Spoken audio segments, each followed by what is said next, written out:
చెల్లెలికి చెప్తున్నాను, తమ్ముళ్ళకి చెప్తున్నాను, ఎన్ఆర్ఐలు చేసుకుంటే నువ్వు ఎన్ఆర్ఐగా వెళ్తేనే చేసుకోలేక చేసుకో. నువ్వు విదేశాలకు వెళ్తేనే మా ఆయన ఇక్కడ ఉంటాడు, నేను అక్కడ ఉంటాను. నో, ఎందుకుంటాడు అని అడుగుతాను. ఎందుకుంటాడు ఆయన అక్కడ, ఎందుకుంటాడు నువ్వు ఎక్కడ ఎందుకుంటావు అంటే ఒకే ఆన్సర్ చెప్పండి, డైరెక్ట్ ఆన్సర్, మనీ. మనీ అడుగుతున్నాను.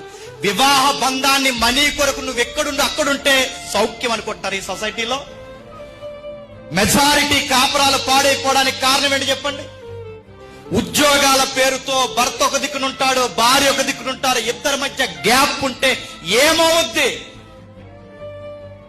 సాతానగాడు ఏదేను తోటలోకి వచ్చినట్టు ఇద్దరి మధ్యకి వస్తారు. ఎవరో లేని టైంలో చూసుకుని గుర్తుపెట్టు. ఇది పాఠం నేర్పుతుంది మనకి. భర్త లేని టైంలో అవ్వ దగ్గరకు వచ్చాడు. మనుషుడు ఒంటరిగా దొరికినప్పుడు ఖచ్చితంగా వస్తాడు, వాడు మాట్లాడతాడు. వాడు సంపాదన కలిసి సంపాదించిన 100 ఇద్దరు కలిసి 100 రూపాయలైన పద ఇద్దరు కలిసి ఒకే దగ్గర సాయంత్రానికి వండుకు తినేలాగా సంపాదించాలి.